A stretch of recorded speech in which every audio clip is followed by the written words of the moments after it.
Yeah, she moved in with me actually in 2013, and from that point, we saw Anthony even more. He frequently needed rides to jobs and things, and when she wasn't able to take him, I would take him.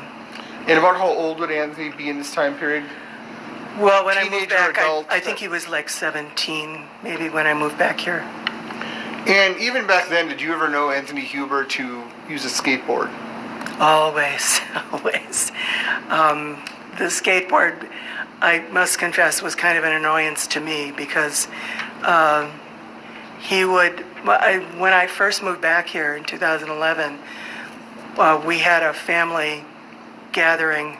We had a dinner in the winter, and I lived close to Penoyer Park. And Anthony arrived in a car.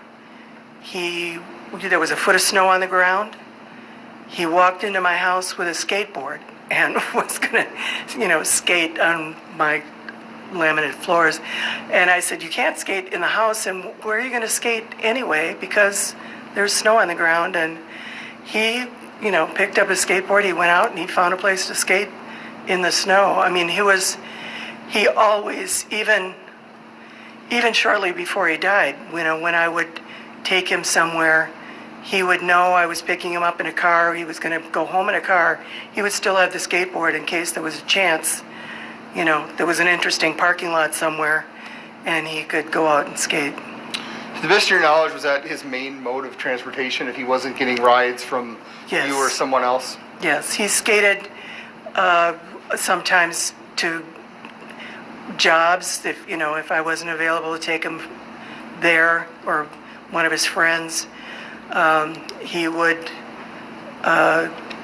skate home frequently, quite long distances. Some of the temp jobs that he had were out by Jelly Belly and out by I-94, if people don't know where that is.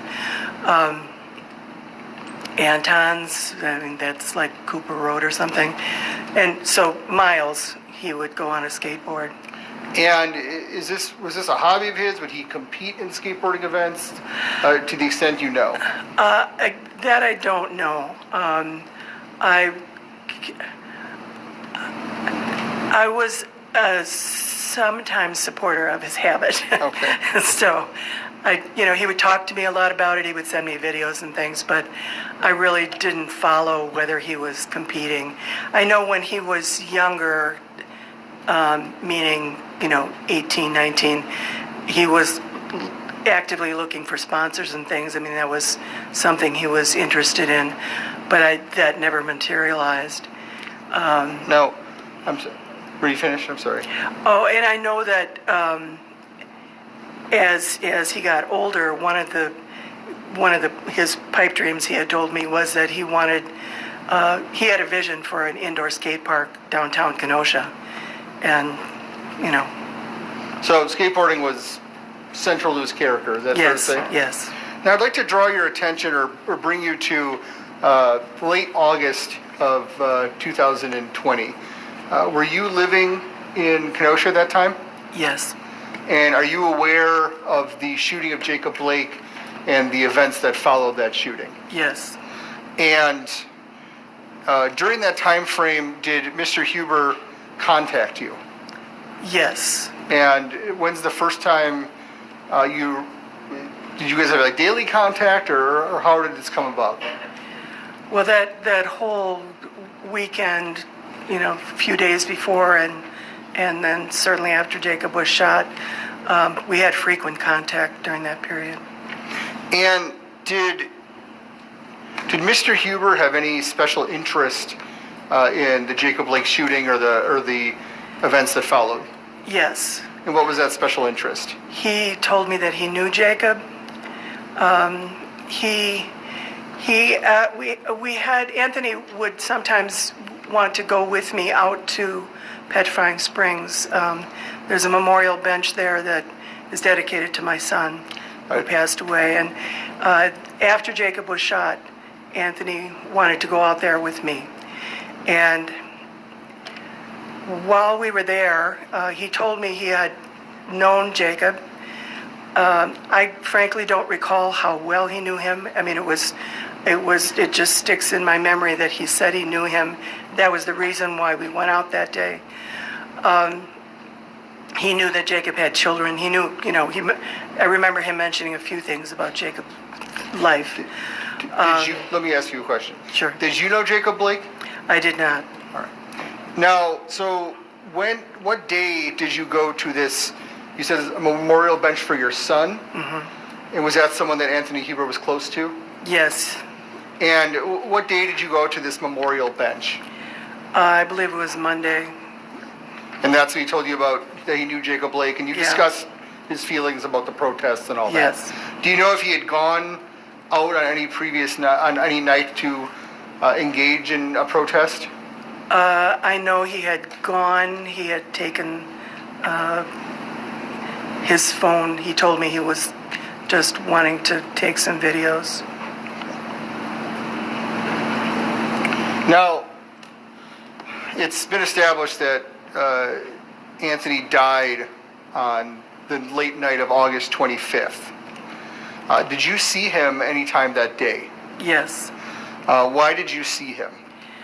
He stopped with Hannah late in the afternoon, maybe 3:30, 4 o'clock. They were on their way to do a lot of errands, and he stopped to, I think I gave him some mail, and he was on his way to a cell phone store. I gave him some cash because he needed to resolve some things with his cell phone. Now, is this something that you would do? Would you occasionally give him money? Mm-hmm. And did he have a driver's license? Did he know how to drive? Yeah, he got his driver's license the day of his birthday, the Friday before. Okay. And who would go practice driving with him and things of that nature? That was me. You mentioned a Hannah. Who's Hannah? Hannah was his girlfriend. So, do you recall approximately what time of day that you saw Anthony on August 25th? Like I said, I think 3:30, 4 o'clock. I remember it being later in the afternoon because we had a conversation about the traffic, and I reminded him he needed to get back in town before curfew. And then with that, did they depart? Yeah. And was Hannah, no, excuse me. Was that can you repeat that question? Then they left after you said be back by curfew. Was that then Yeah. they left to go to the store? Yeah. Or wherever they went? Was Hannah driving at that point? I think it was Hannah's car, but Anthony was driving. Now, we've seen video here, and you may have seen video as well, that Anthony Huber ran towards Kyle Rittenhouse while Kyle Rittenhouse was armed. Were you surprised when you heard about that? Were you surprised by his actions? Sustained.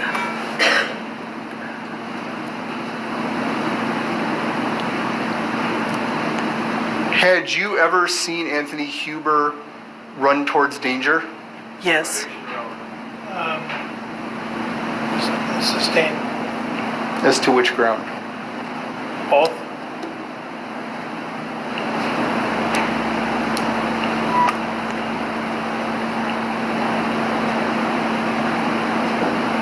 Well, maybe certainly on the second ground. Habit or custom. We've heard nothing but having custom evidence in this case. Pardon me? We've heard nothing but having custom evidence. I think I can rehabilitate. Well, first off, you don't need to comment on the ruling. Secondly, they're different rules. And we've been talking about this all along. They're different rules. Let's take a break. Please don't talk about the case. Lunch is here. And read, watch, or listen to any account of the trial. And we'll aim for about 12:30.